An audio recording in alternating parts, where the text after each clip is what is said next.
Hello, everyone. Thanks for joining us today. We are going to be speaking to our second set of candidates for the positions of President and Executive Vice President. We have Erin and Margaret here. I'm going to let them introduce themselves, tell you something about who they are, where they are currently, where they're from originally, if that applies, and a little bit about their field of HCI and why they want to run for the positions of President and Executive Vice President, respectively. So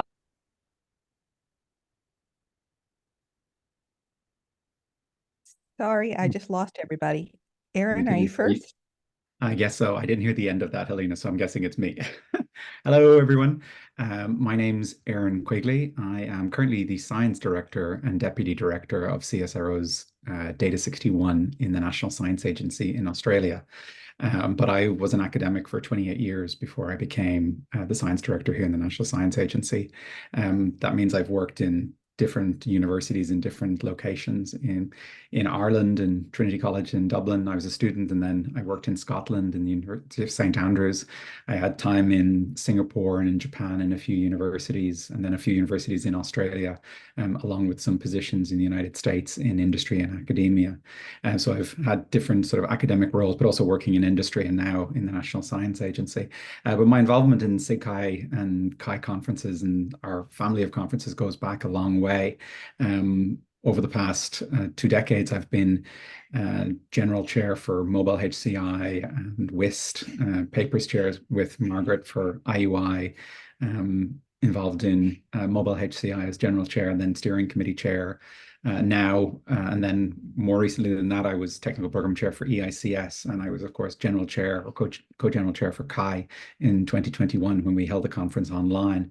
But I've also had roles within SIGCHI after being the General Chair for WIST and ITS back in 2013. I was invited to become the Adjunct Chair for Specialized Conferences with Helena and Lauren at the time. And then I moved on from that role into being Vice President for conferences for a number of years. And then I moved over to being a member of the CHI Steering Committee, and now I'm the CHI Chair-elect. My own research is in largely interaction techniques these days, but I've also done work in pervasive ubiquitous computing along with information visualization. But today, my role is much more around directing the scientific endeavor that we work with the AI and the data science and the HCI and the UX inside of the National Science Agency, and how that interconnects with all of the other branches of science in the environment, agriculture and food, space and astronomy, work we do with robotics, work we do with large language models, all of these areas. So my remit now is much larger in terms of my research. And the reason I wanted to run with Margaret is because we worked together on IUI and a number of other activities, and was a wonderful person to work with. And I really enjoyed working with Margaret previously. So Margaret, maybe you would like to introduce yourself? Sure, yeah. Yeah, right back at you, Erin. Oh, it was so fun listening to you. When you were talking about all the places you've lived, your accent kept changing according to where you were talking about. Yeah. Yeah, I'm a university distinguished professor at Oregon State University, where I've been for 30 some years.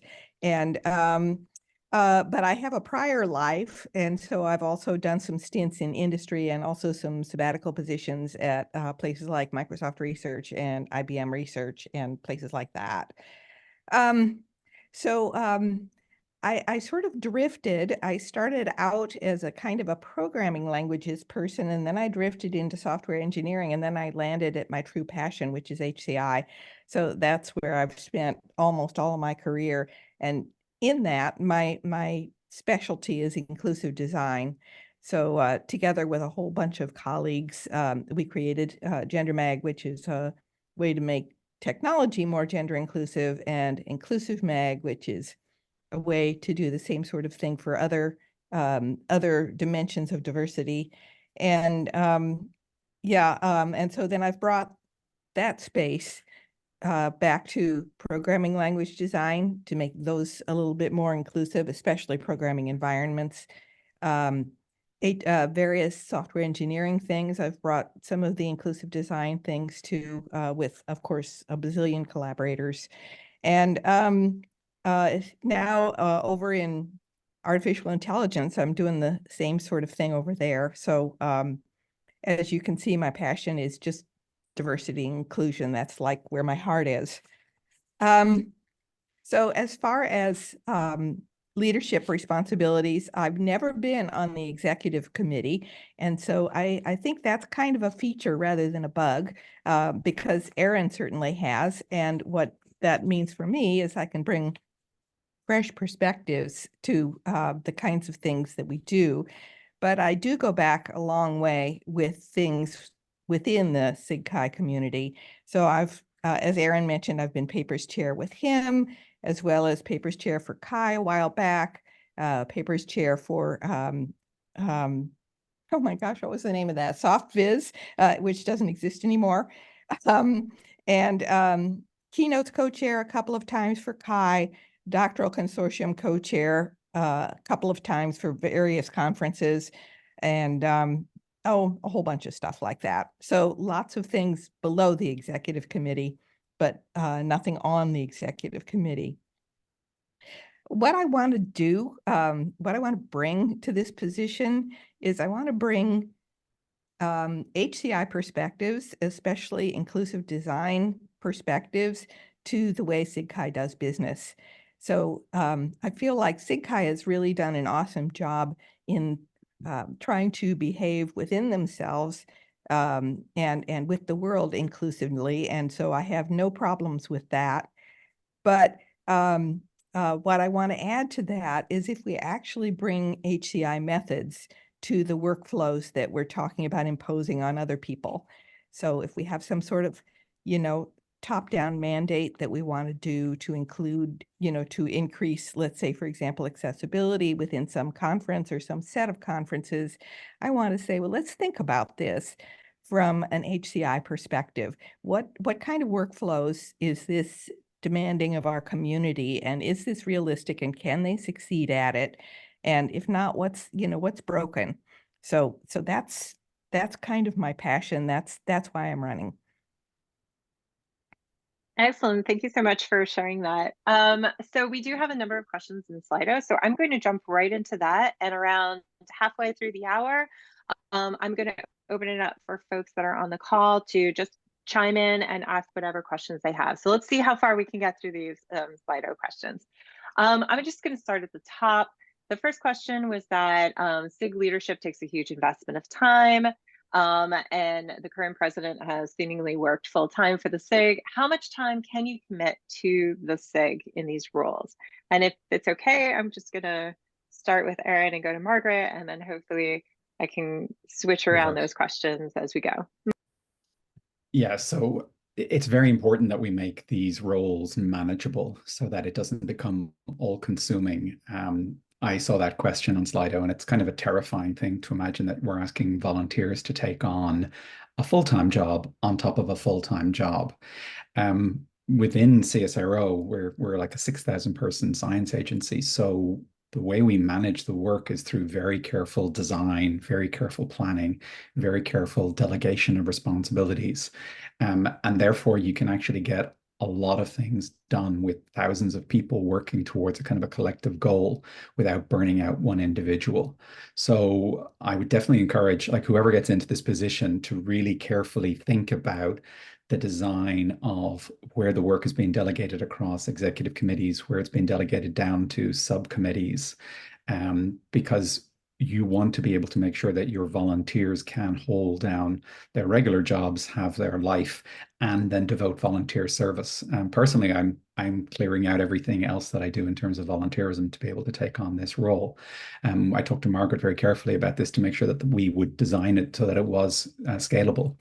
One of the reasons I really loved working with Margaret at IUI is she taught me all of her delegation and time management tricks that I now follow diligently in all the work that I actually do, by actually having people responsible for things so that it's not suddenly 12 people on a committee all feel, oh, I'm the one who's on call and I have to respond to something. the reason we were able to, it was actually myself, Margaret, and Mark Billinghurst, the three of us were IUI chairs together.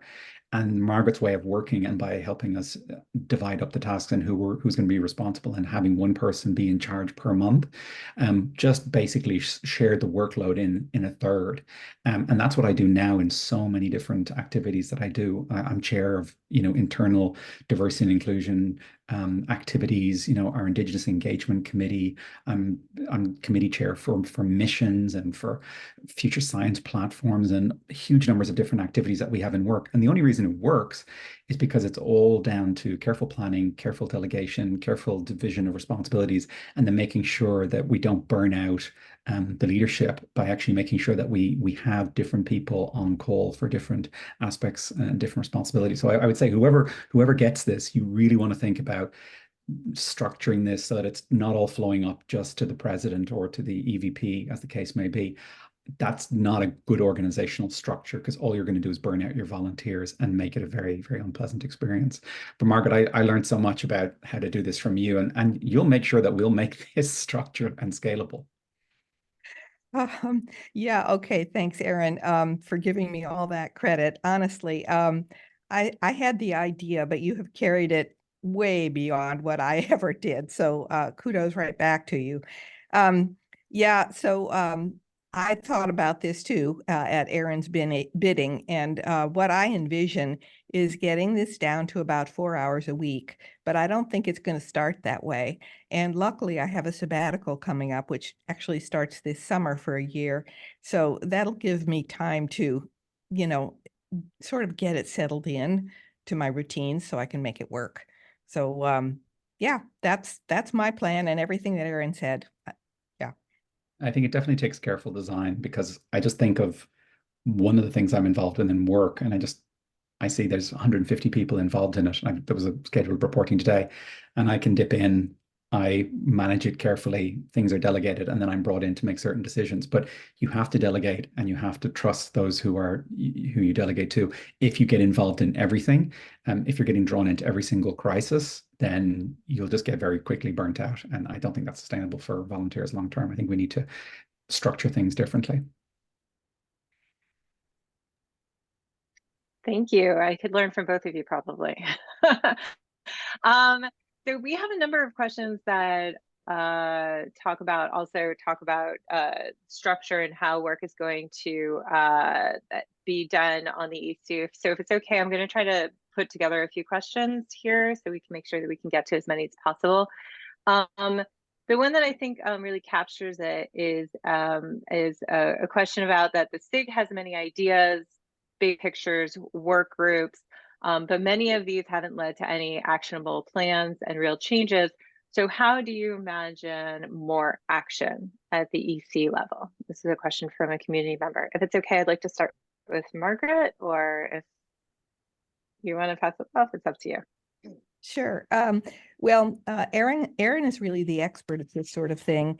But I do have my tricks that have worked really well for me in the past. And so if we start with the kind of delegation that Aaron was talking about, so, someone is in charge rather than it all coming back to the president. So that's the beginning of it. But then I have a thing I like to use that I call the drop dead schedule. And so this is a set of self-imposed deadlines that the people in the group who are active, give to themselves. And from that, of course, they can see dependencies, as in so many project management approaches, but also they can tell when they're dead. And so instead of going forward and estimating time, I like to go backward. And so, if there's some group and it says, okay, our mission is to, let's say, change the reviewing system and make it sustainable, and we want to have a model in place and piloted, by this year next time, then that's the first date they write down. And then they start working backwards on what do we need to do to make this happen. So it's a very action-oriented paradigm, I guess. And I've seen that it really works. So that's just kind of one example of how to change from a discussion model to a how are we going to get this done model. Yeah, I definitely take that approach as well in all the work that I do. It's very much about empowering people to do the work that they know that needs to get done, making it scalable, making it realistic, and actually supporting them in putting forward a timeline for this work. I definitely think, though, that any group that comes together, it can't just be to come and have a meeting. I think it's very easy to convene meetings and have, lots of people have ideas and you're chatting, but you need to go away and take very actionable pieces of work and have responsibility. And the big thing I try to do in my role is just to help people stay accountable for their own goals and aspirations that they want to set. So if we have subcommittees, if we have vice presidents, adjunct chairs for different roles, making sure to talk to them about the plans and ensure that they actually are setting realistic goals for the work that they're actually planning to do, and then actually holding people accountable. And I think that's the important thing in all of these, is that accountability piece, shining a light to say, is this work getting done? Is it still important for us as a group? If it is, if these people aren't getting it done, shifting it over to other people, finding other volunteers, and then potentially asking people to step back if they can't actually commit, and just not taking on too much. It's great to have these ideation processes where we're expanding the design space, but then we need to rapidly contract it down to actually get actionable pieces of work. And then my job now, I always say this to people in whenever I've been like a head of school or whatever, it's my job is to help other people do their jobs better. And my job as president is to help all of the other volunteers, both on the executive committee and all the other committees and the conference committees and everyone else, do their jobs better. And where I can find opportunities, I will do that. I think that's Helena's coffee has just arrived, so that's why she's dropped off screen for a second. I hope that coffee's good. It's going to be the best coffee ever. I didn't want to interrupt. Okay, that's okay. I think we wrapped up. Excellent. Thank you so much. So we had a couple questions about the budget. So we've got the SIGCHI budget. It has been reduced, and there's some risk in the future. There's two related questions. If you have to cut down spending drastically, what do you consider as core that you will fight to keep? And in relation to also talking about the budget, a lot of this has been caused by conference spending. What specific things would you do to curb this, or address this, I should say? Aaron, may I start with you? Yeah, well, I was VP for conferences for a few years. So one of the things I brought in there was the SIGCHI Conferences Development Fund. And that actually acted as a great mechanism for conferences to think about multi-year planning in terms of what they were doing, to actually help write their budgets.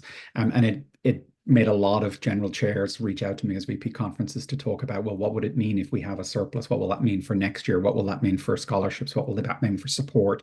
What will that mean for accessibility? Is this actually going to benefit our community? And that actually brought in, I think, quite a lot of sensible multi-year planning for the conference series.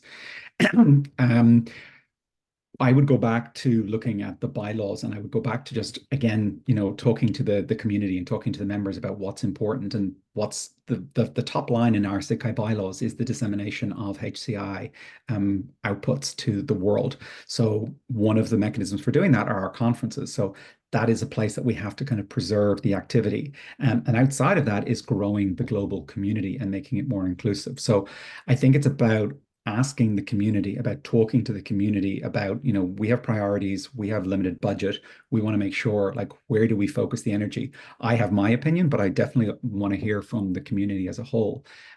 That's what I've learned from Margaret about this, is that we don't just go top down into everything, just like, we've got an idea, let's implement. It's let's take the rationales, and let's take our learnings from the research methods that we actually use to inform the decisions that we take. Yeah. So just to add to that, outside the box thinking, I think, is one of the things that we need to bring to this. So instead of thinking about, gee, we have this budget situation now, can we cut this little thing? Can we cut that little thing? I feel like, that's sort of at the Band-Aid level, and we need to take a step back and look at the big picture. I think possibly one of the things we need to do is think especially about CHI, because CHI is the largest of the conferences right now, and is probably using a lot more of the budget than, well, definitely than all of the others. And CHI has sort of evolved to become a an all things to all people kind of conference. And I think it's possible that we can't afford that, but I'm not thinking, okay, so we should cut this thing, we should cut that thing. I think, just as Aaron said, we should reimagine what CHI should include and can sustainably include and what it can't. And again, drawing from all our members, not just some top-down thinking. And then reimagine, figure out something that many of us together in the community have come up with, and then think about that from an HCI perspective and say, okay, so what does that mean? What will the workflow look like? What will people experience? So just bring our HCI methods to thinking about how will this be experienced by the community? Yeah, so coming from the CHI steering committee, I mean, this is one thing that we've been struggling with for the last few years. So when we ran CHI 2021, we managed to have a large surplus, but since then the CHI conferences have not been able to make a surplus. Part of the reason for that is the increasing costs of supporting hybrid, just the general costs that have gone up. You're talking about a huge post-COVID, huge growth in costs for everything, AV, all of the support of the food, all of the providers who used to provide now are charging like nearly double in some cases. So there's been a marked increase in the costs associated with this. So the strategy committee, the CHI steering committee is broken into an operations group and a strategy group. And the strategy group has been reimagining based on information that's been drawn in from consultation with the community and consultation with, some of the leaders, and has been redesigning and put forward a new proposal for what that would look like. And part of it is, I mean, I wouldn't want to just say like, oh, it's about saving money. It's actually about improving the scholarship of what we actually do at that conference and how we actually do the work in CHI, and where there's dissemination and then where there's kind of building the future together and how that will look. And then, getting away from using the weekends, which will also be more family friendly and will also save budget. So CHI is doing that, but I know all of the conferences are also doing that. They're thinking about how do we take our conference and federate it so that it can actually be in different locations simultaneously. And I supported a couple of conferences to explore that. Instead of federating, how do we actually bring conferences together to sort of create like larger events? Like Viz Week, for example, they bring together multiple conferences, and SIGCHI can actually encourage that type of activity as well. So I think there's lots of ways we can work with the conferences and the community to reimagine what we want to do. And definitely we're very keen on hearing from people who would like to put forward ideas for purely virtual events. I mean, we have a global community, and lots of people, for very good reasons, do not want to go to physical events, and we really want to hear from people, and we really want to start imagining what would virtual SIGCHI events actually look like that would be dedicated in the calendar, and that would be top tier events that people would actually go to. And then people can jump into specialized conferences locally or closer to their venue, and it's not always a matter of going to one big flagship conference annually. And even just taking these virtual events and then coupling them with federated local events. When I was in Scotland in SIGCHI, one of the things I did with Stephen Brewster is put in the pre-CHI day, and that pre-CHI day, that's over a decade ago that we created that, and that's now grown, and I can see that in lots of different countries around the world where people get together. I think they just had their pre-CHI day in Germany with over like 150 people. That's the size of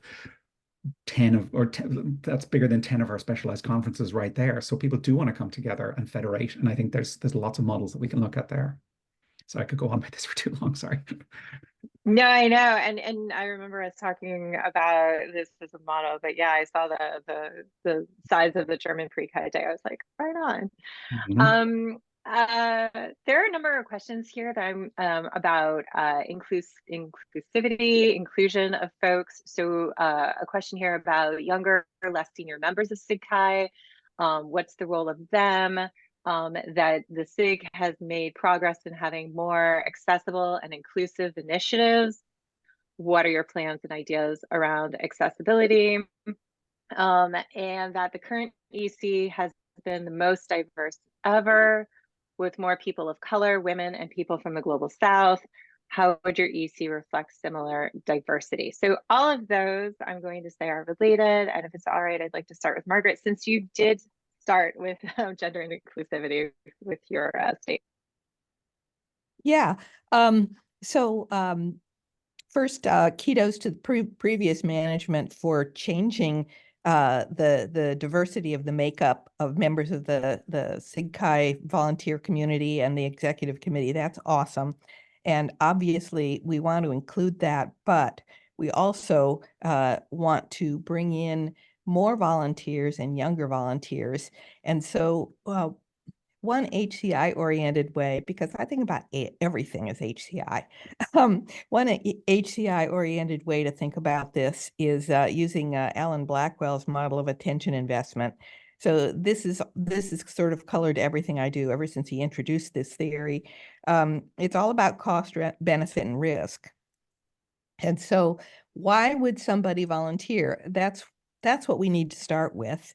And so if it's younger people, what are their possible rewards for doing it? Why would they do it besides altruism? Because many of us have altruism, but we also have day jobs.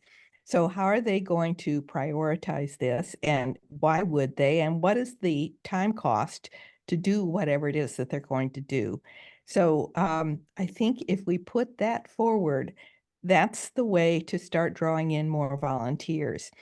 One of the things I've really liked in fairly recent years is opening up certain positions to volunteers, rather than just being appointed top down, like the Chi AC positions, for example. Now they have this big call for volunteers, and that's been quite successful. And one reason why it's been quite successful, I think, in bringing in younger researchers as well as older ones, is that the reward is very clear, and so is the cost of being an AC. And so each person can make informed judgments about, do I want to do this? Is this going to help my tenure case? Or is this going to help me get a promotion? Or, help me establish myself in the field? And can I afford the time?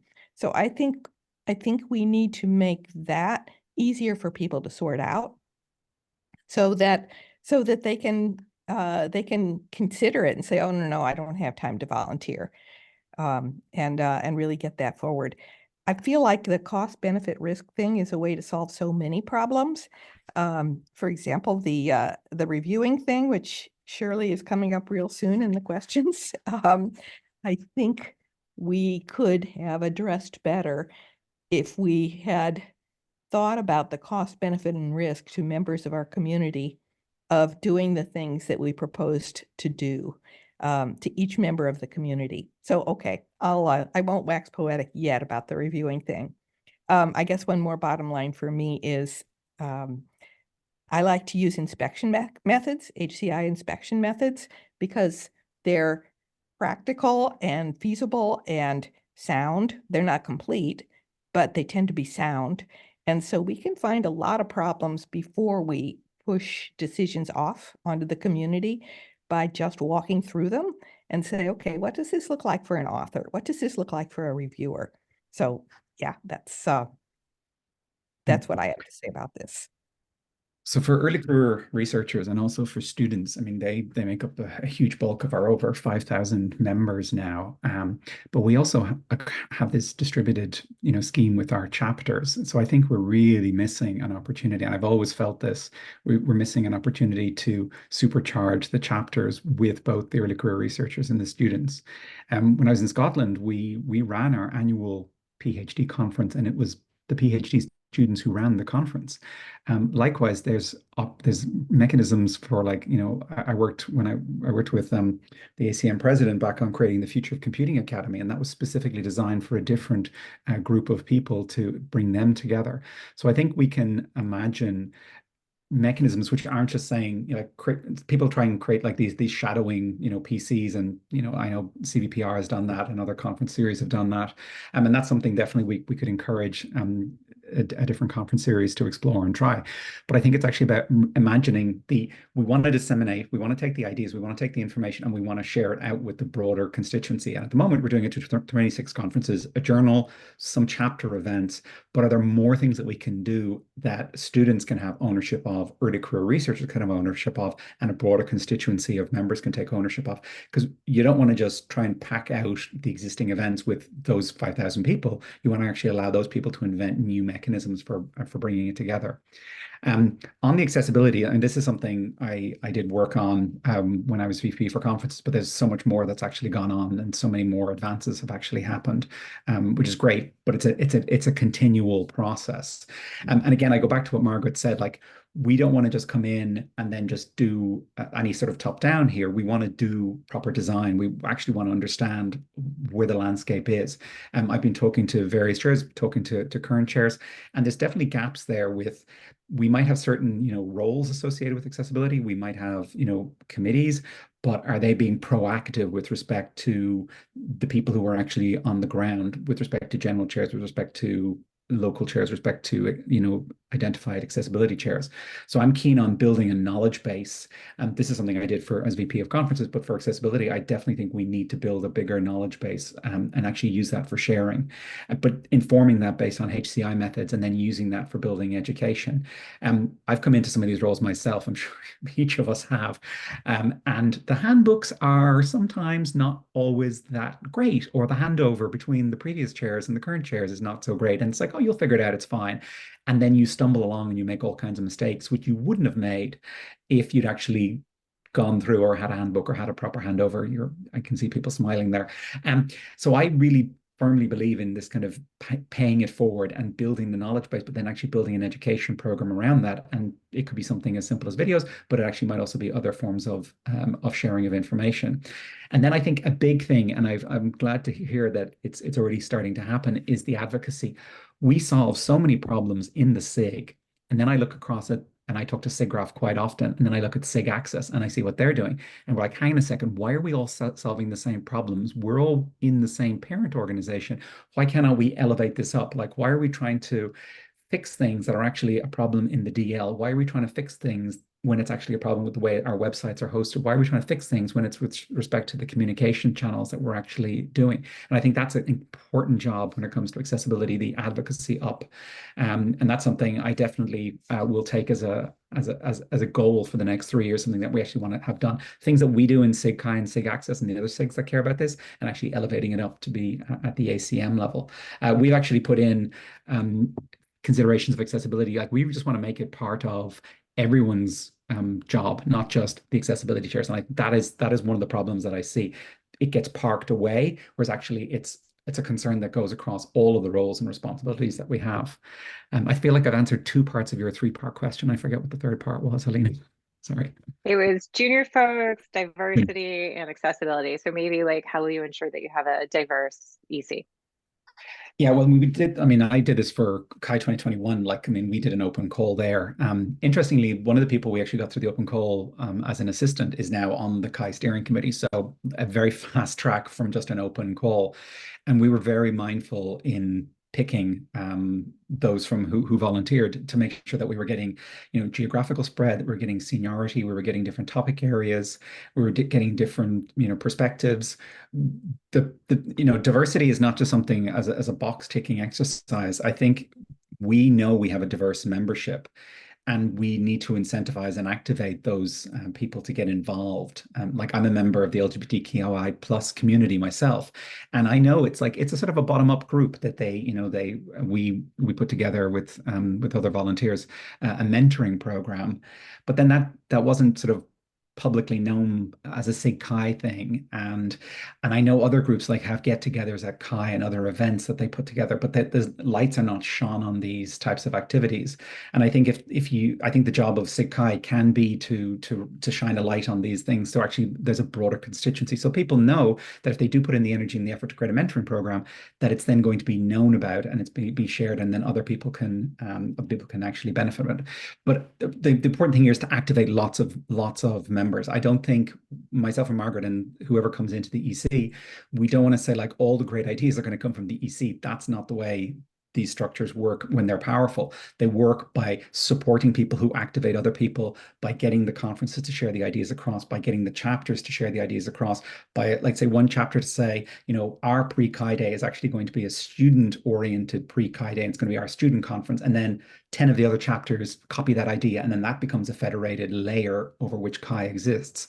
Long ago, I've wanted to have Chi or SIGCHI 365, because there's so much material we generate. You can literally fill up 365 days a year of your calendar with these. And why not? I'm not saying that's what we're all going to do, but why not make this, places where people know that there's, calendars of community events and they can just tap into them based on their interests. But it's about activating lots of volunteers to get involved in doing this kind of work, not just trying to imagine that the EC come up with all the great ideas.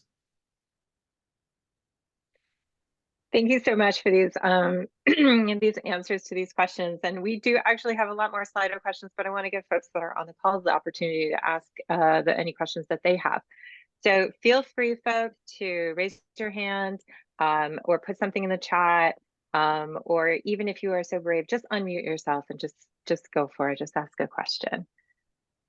And I'm happy to give everyone a moment to get their thoughts in order before.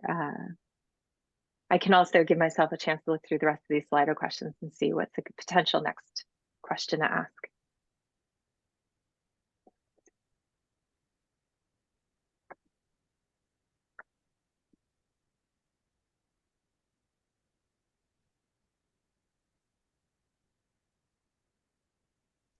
Phil, please take the stage, ask your question.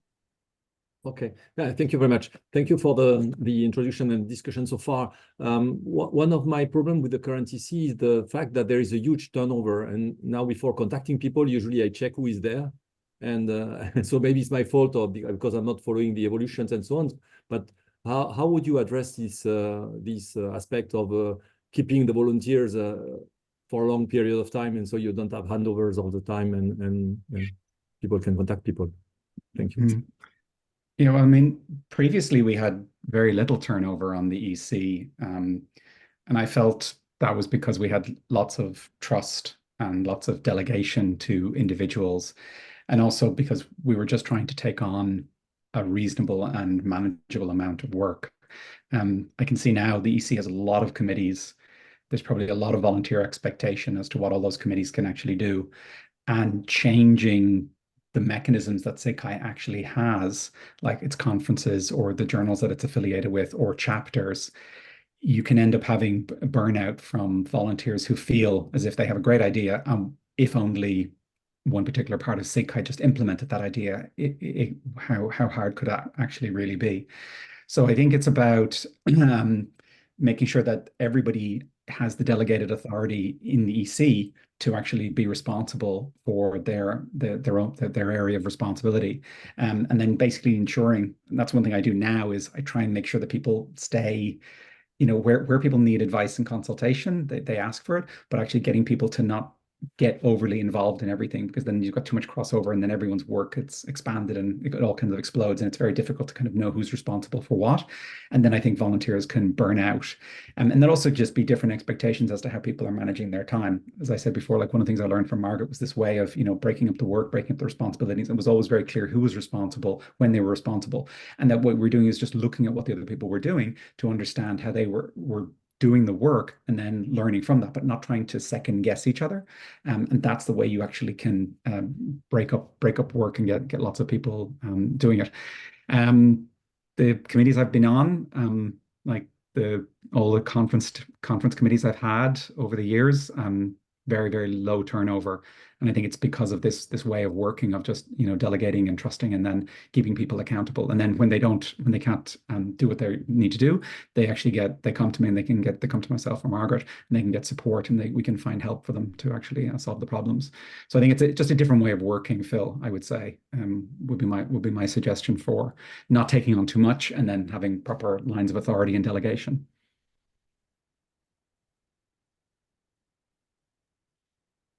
Margaret, do you want to add anything else onto Aaron's question or answer to Phil's question regarding turnover?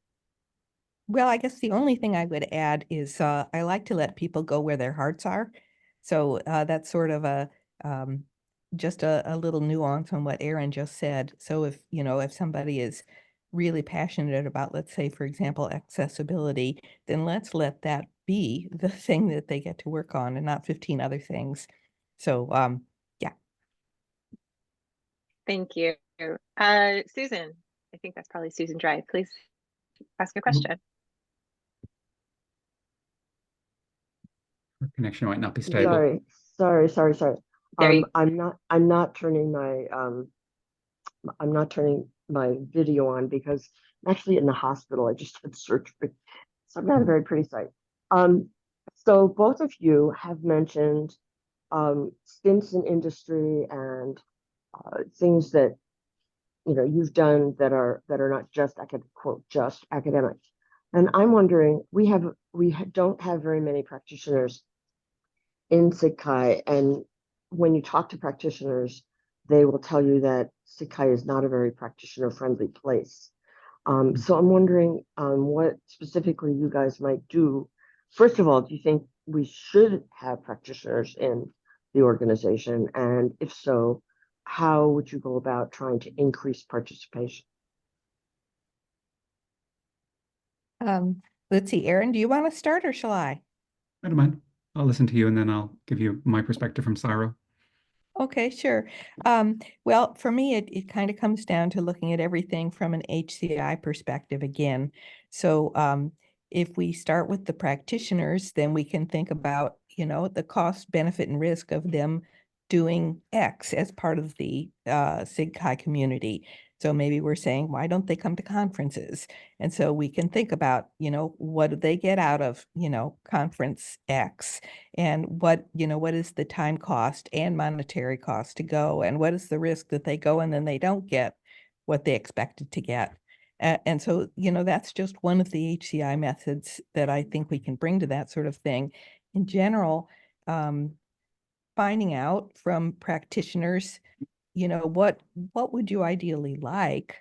And then looking at that from a user experience perspective, maybe doing one of the inspection methods, like, for example, a cognitive walkthrough or something on what we would like that experience to look like and see if that could even work. So that's one sort of remedy. And then another answer of whether or not we even want practitioners in SIGCHI. I think that requires some outside the box thinking too. So this is a collection of things that I think we need the community to think about together. Possibly one reason that practitioners don't go is they already have another organization that's working just fine. So yeah. Yeah, I look at what, conferences like SIGGRAPH have done, and they've got dedicated groups that are specifically focused on understanding what their practitioners actually want in terms of courses, in terms of material, in terms of events, in terms of connecting in with chapters and other things. So it's not all just about the conferences.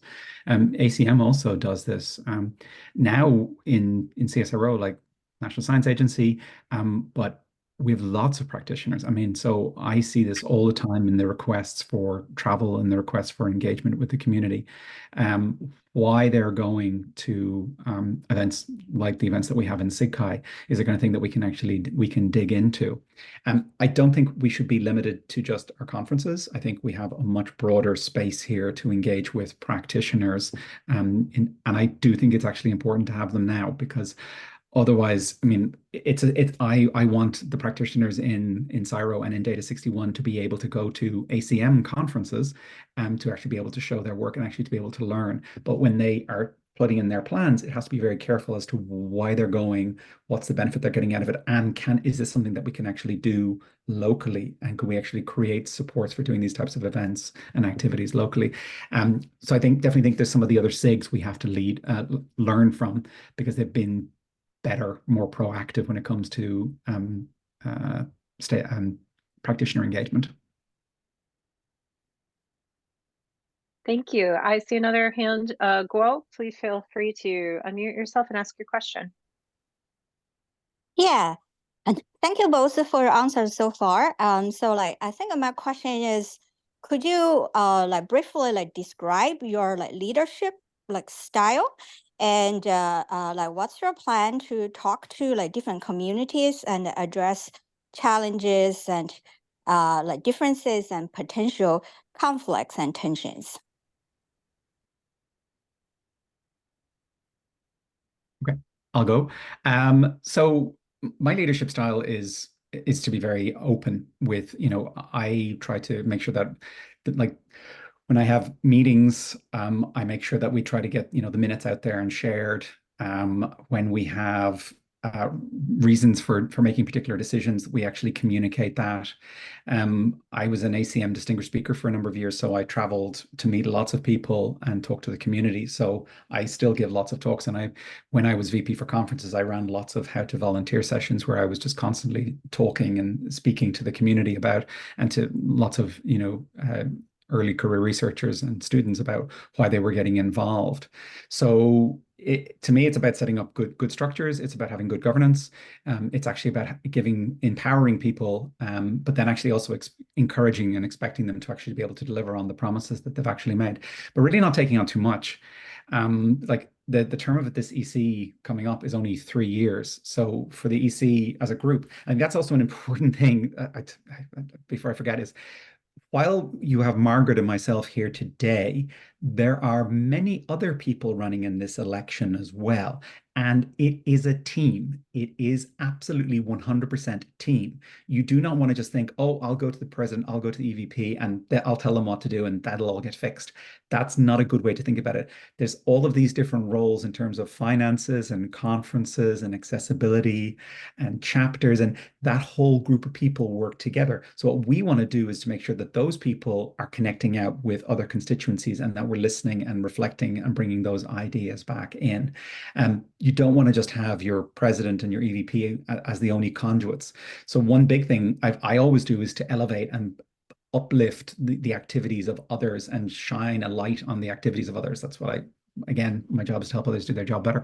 When I was head of school, that's the only thing I was really doing, was just shining a light on great work that students or staff were actually doing. And that's what I would continue to do in SIGCHI, is to kind of shine a light on all of the great activities that other people are doing.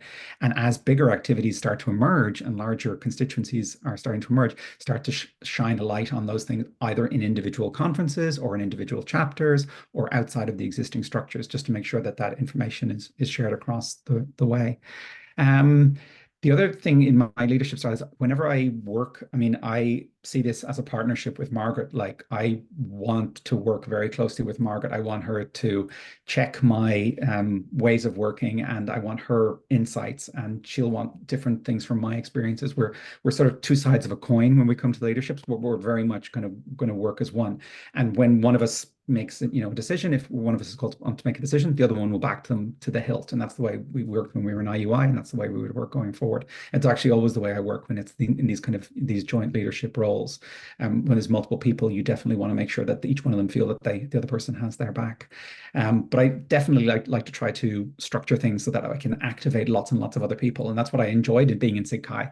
When I was the VP for conferences, I liked supporting the conferences. I liked making it easy for them to actually get all their work done and charge ahead with great success, and then have surpluses, and then not have to worry about the finances down the track. I like setting things up that make it easy and fluid and fun, because we want to make this an enjoyable volunteer experience for everyone. But I've talked too long. Sorry. I guess what I can add is to say something about the conflict resolution. So as a professor, of course, I lead a team of students, as so many of us do. And sometimes there are conflicts. Somebody is frustrated or mad at somebody else, or just plain up against a deadline or whatever. And in that setting, and also in volunteer settings, when I'm a leader and there's conflict, what I always say is, what do you need? Not what's so much wrong, is what do you need to solve this? In fact, I used it when I was papers co-chair at Chi 08. Back then we still did it in person, and there were these big old meeting rooms, and one person says accept, and somebody else says, I don't know, I can't decide. And so I wanted, I don't know, I can't make a decision. And my response was, what do you need? Do you need this? Do you need that? What do you need to make that decision? And that gets people thinking constructively instead of about all the things that are wrong. I've just handed them some power, and they're saying, oh, yeah, let's solve this. And that's worked very well for me in the past, and that's what I hope to do here. Thank you. I see Suzanne Bowl has her hand up, so I'd like to let her probably have the last question. Oh, okay. Yeah, thank you very much. I think you shared a lot of points, and you're looking back on a very strong history in SIGCHI yourself, and you refer to this very often. And I think that brings a lot of knowledge from the history to that role. At the same time, of course, SIGCHI has grown and has developed. So what would you say, what experience from previous years you can bring in where you already see that now things have to be addressed differently, because you grow as an individual, you grow as a leader, but also the SIGCHI community has grown. So where do you think you can build on your previous knowledge? I think this was already touched something, but also where do you see now SIGCHI is different and needs also maybe things to be addressed differently, or new things to be addressed, sort of like the tension between super knowledge, super experience, but also community that is going on to make it ready for the next decade, even though this is only for 3 years for sure. Yes. Aaron, you go first. For sure. So I think there was things we did in the past that I definitely would want to reinstitute. So we used to have all the conference budgets and the closing figures. They were made available on the SIGCHI website, and because of the move to the new website, that sort of dropped off. But that needs to be made a priority, because that informs the community. It informs people who are making bids for hosting conferences what is the state of that particular community. Even recently in getting ready for thinking about this, I was able to go back to some of the minutes that we'd actually had from some of our meetings, and they were open and they were available, and that was very useful. Same thing with budget, same thing with annual reports, and I think all of these things kind of shine a light and make it a transparent structure. I also would like to kind of simplify the presentation of the accounting and the reporting and developing the conference models that we actually have, because there's just too much.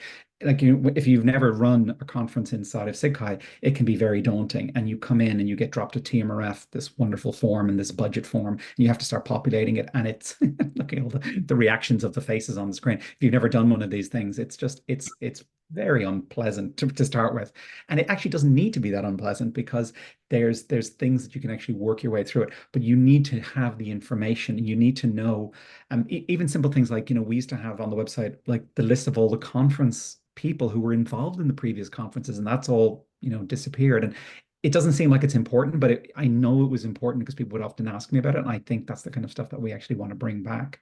The other thing I think that I'm very keen on is the global community. We have areas in the world that we've invested time and energy, and those communities have invested time in growing locally, and there's successful models, and bringing those to other regions of the world, but actually giving them the time and the energy, and encouraging and working and monitoring and supporting and listening to the work that they're actually doing as a global community is really, really important. You can't just invest for 3 years and then drop it.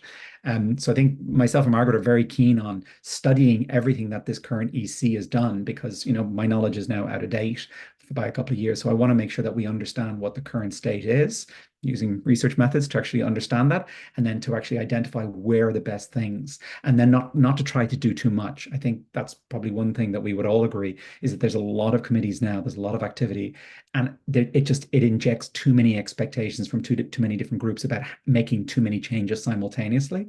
And I don't think that's really realistic for a special interest group like ours. I think changing a few things sensibly and then agreeing on what those big things are, like within Data 61, one of the things I did was create a framework for looking at what's called fewer bigger things, because when we did a survey, we actually basically looked at the 1,000 projects that we actually were currently running. And we now have a framework where we can actually study new things that are coming. We have a way of quickly analyzing, what's the impact versus, what's the scale of the activity, and then identifying a fewer bigger thing. And it gets us all on a page really quickly, because we can say, is this a fewer bigger thing, or is this just a small kind of pet project that you're interested in?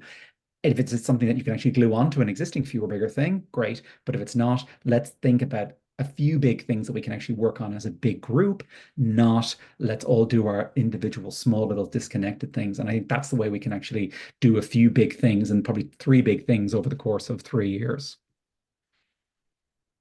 The only piece that I can add to this is, I haven't been on the executive committee, so I don't have a perspective of how should things be different inside, but I do have a perspective that I'd like to bring, which is more attention to the members. So I feel like a lot of decisions both ACM and SIGCHI, they get made in a very top-down way, and then the members are left with sometimes just impossible workflows. And so the TMRF that Aaron just mentioned, that's one of them. You know, if that had been thought through, just the requirement to do that form and what it looked like and what the volunteer experience was like, it wouldn't be the way it is. Another thing that, don't get me started, is the TAPS workflow, which clearly was never thought through from an HCI perspective. So many people have difficulties fulfilling the requirements, no matter how passionate they are about diversity, because it's just awful. As a matter of fact, this year, our paper was the very last one to make it through the TAPS process. One of the accepted ones for Chi, we were the very last. I don't know how many papers there are, and ours was last. Not because we didn't want to do everything, you know, but it's just the workflow was horrible. So yeah, my perspective as a member is, let's just spend a whole lot more time thinking about the members and what we're asking them to do, and less about having some really great idea and just sort of pushing it down. Yeah, Susan points out that the TMRF is an ACM requirement, but I would go back to the point about advocacy. You know, if we can redesign a simplified version of a TMRF that's actually more fit for purpose, and that actually isn't just an Excel spreadsheet that actually somebody has to fill in, but actually allows people to work on it, save it, share it with other people, get information from previous chairs to populate it, be able to get access to existing, you know, sets of data around, you know, what other budgets have actually gone into it. You know, I don't think, you know, as president, it's a different situation. We can actually go to the ACM and say, look, we know this is a sticking point. This is not something that's actually helpful for our community. Let's actually get this fixed. And that's the kind of advocacy I think that we can actually do as a SIG. And the other SIGs will thank us. One way So we that have two Aaron, more. Go ahead. Sorry, Lena. I was just thinking. So I'm going to take the person who organized this privilege here. So one of the things that I was just thinking is that you know, I agree. A lot of things are ACM level, and I often am like, we have to move it up. We need to move it to the ACM and talk to them about what's going on, because you know, we only have so much that we can do at the SIG level. So one of the things that I wanted to ask you about is, so the ACM has increased our overhead. One of the reasons for the reduction in the SIG budget is because the ACM has taken now a larger chunk of our money based on expenses, right? So the more that we do, the more that we end up paying the ACM. So and now this is going to be recorded, me saying, I have not seen an increase in what the ACM is doing for us, for that amount of money that they have now, like literally like in the millions, have taken from us. So thoughts about like what you think the SIG could be doing with regards to how it works with the ACM to get our money's worth. Yeah, so we can work through the SIG governing board, but then we can also work up to the ACM. I think kudos to this EC for bringing in the folks from ACM Open to actually unpack where the costs were and actually going line by line through it. That was very instructive, very informative.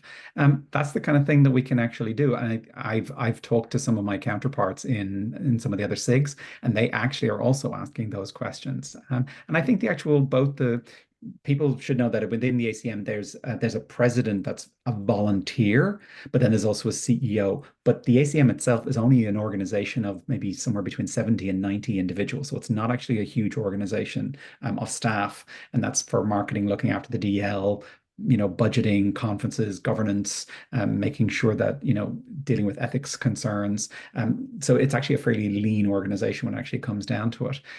But we have channels through the SGB and then up to the ACM. And I think we can interview those folks. We can actually get them to unpack where the money is actually being spent, because often it's illuminating for them to realize that, oh, wow, why are we still investing this amount of money when the actual number of members that this actually benefits is actually quite small.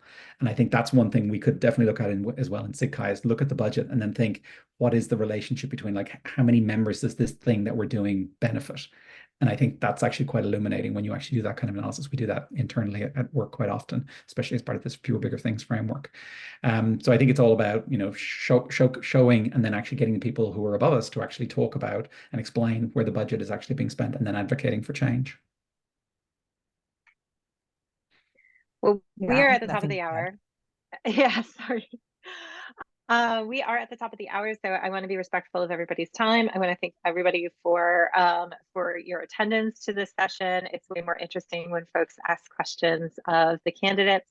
As a final reminder, we have our last Meet the Candidate session this Thursday, May 2nd at 8 p.m., 8 in the evening UTC time. So please do that time zone translation for yourself.